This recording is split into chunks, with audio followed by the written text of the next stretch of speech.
Session, what we do is we will try to understand one of the application of operational amplifier called as non-inverting amplifier.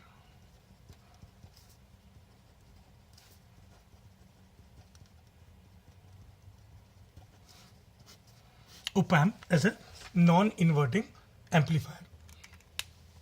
Now OPAMP is basically a differential amplifier. Now when I mean to say differential amplifier,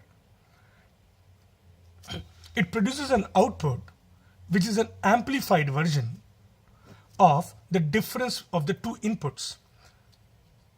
One input is called as an inverting input, and the reason being, whenever any input is applied at the negative, that is the inverting input, the output is 180 degree out of phase. And the other input is called as a non-inverting input.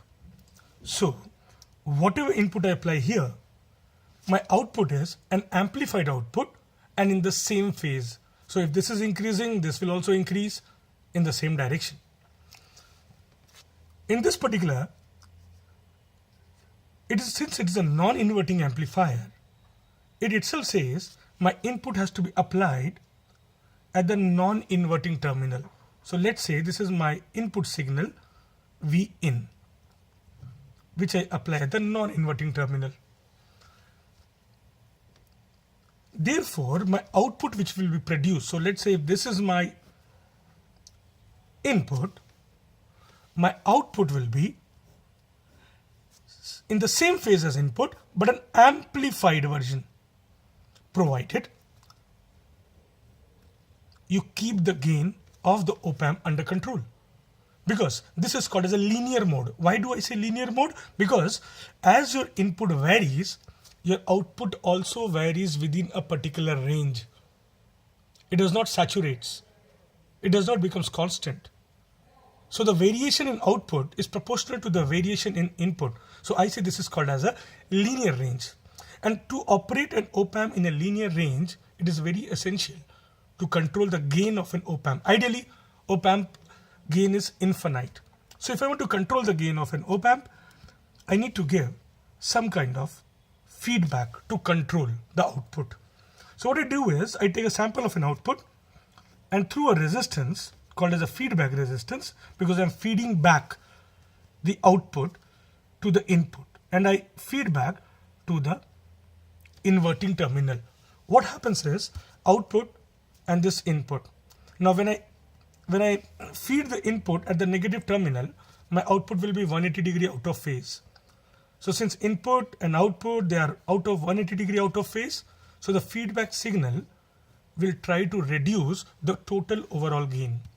So this becomes my RF, and then this becomes my input resistance and grounded. So what we are going to do is we are going to understand what will be the gain of OPAMP in the non-inverting mode. Now before I go ahead, to understand this, we need to understand two concepts. And these two concepts, if I understand, this theory becomes simple. One is called as virtual short. I'm not using virtual ground, but I'm using a concept called as virtual short. Now virtual short says that in OPAMP, if suppose this point I called as A and this node is called as B, it is observed that the potential at point A and potential at point B will always be same. And that's the reason why it's called as a virtual short. Now why this happens? Because there is two reasons which is attributed. Number one, the first thing is the internal impedance of the OPAMP is infinite, ideally. So because of that, no current goes inside the OPAMP. And second is the gain of the OPAMP is also infinite. Now what happens in that scenario and why VA is equal to VB? Let's understand. Output is given by gain multiplied by input. Now input of OPAMP is a differential amplifier. So it is not going to produce an output proportional to input, but it is going to produce an output which is proportional to the difference between the two inputs, VA minus VB.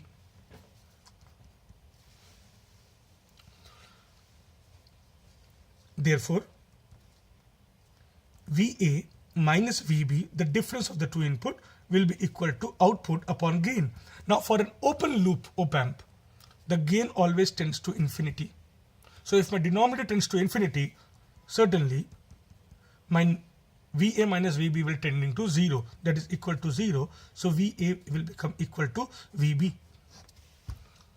So what does this mean? This means although you are not physically connecting A and B together, but they behave like they have been shorted.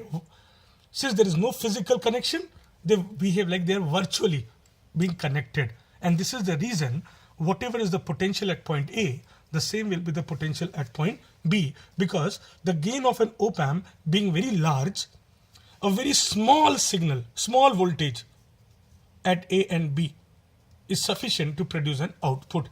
So therefore, we find that since the gain is very large, so there need not be any difference between the two signal, and that should be equal to tends to 0. Therefore, the two VA is equal to VB. The second concept which I use is voltage divider concept. Here, what we do is, this is my output. So if I rephrase it, output, this output goes to the feedback resistance, and from the feedback resistance, this is my node B, input resistance, and this is ground. So don't you think like this? This appears like a voltage divider network where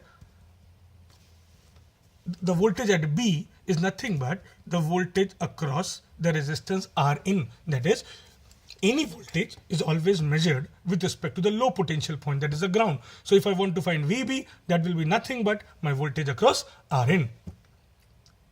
So once I know these two concepts, what I'm going to do, I'm going to equate this VA and VB, because I know VA is nothing but Vin, and VB will have some kind of a relationship involved with V0. So when I equate this, I'm going to get a relationship equating the output and the input.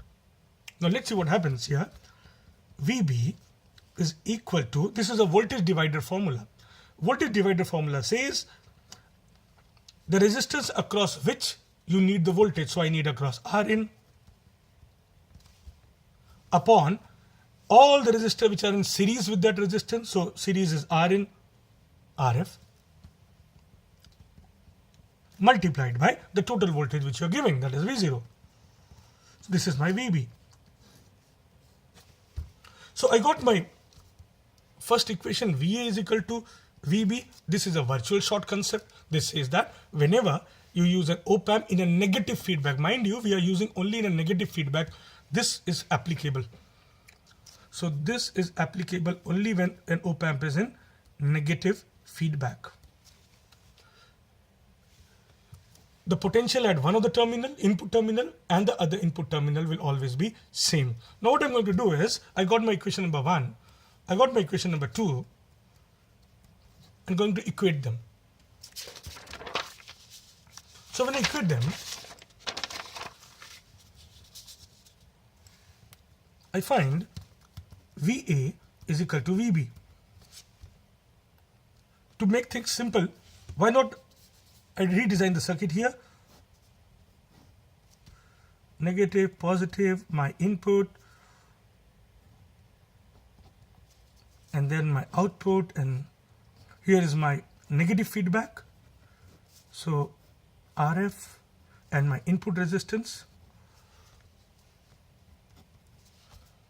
output and input. So this is my terminal A, this is my terminal B. I know by virtual short concept, the two terminal potential will be same. So VA is equal to VB, which was my equation number 1. But VA is nothing but connected to the input. So the potential at VA is nothing but V input. So V input is equal to VB, and what is my VB? My VB is nothing but Rin upon Rin plus Rf multiplied by V0. So I'm going to substitute that and I get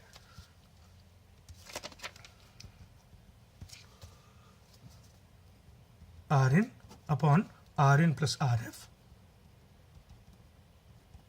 I want voltage at B is nothing but between B and ground. So who is that? Rn is present. So voltage across Rn, this path comes in series, so Rn plus Rf multiplied by, which is the voltage, output voltage V0. Now it's just a matter of reframing. If I reframe it, I get Rn plus Rf upon Rn multiplied by Vin is nothing but equal to V0. So let me rephrase it. V0 is equal to, if I split the denominator, I get Rin by Rn1 plus Rf upon Rn, the whole multiplied by V0, Vin. So if you see, and if you observe, the output is this factor multiplied by the input. So your output is this factor times the input. So this is what is my gain. This is how much the energy will be increased of my signal by the op-amp when I'm using in a non-inverting mode. That is, when I'm applying the input at the non-inverting terminal and controlling the gain through a negative feedback, 1 plus Rf by Rn. This brings to one thing which is more interesting now. What if I do not connect anything, no resistance, I directly short this Rf? If I make Rf 0, I directly connect by a simple wire. So what this will become as V0 is equal to 1 plus 0 upon Rn into Vin. So this becomes 0, so V0 is directly equal to Vin. Oh, what happens?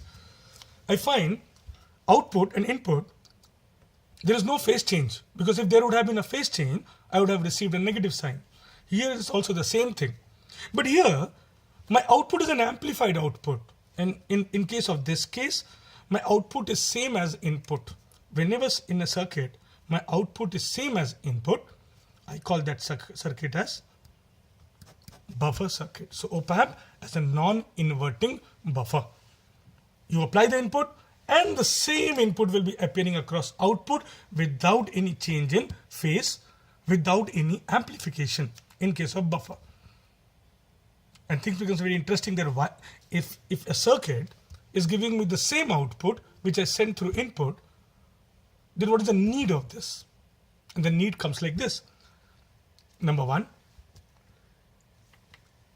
in a circuit, sometimes I need the internal impedance to be very high.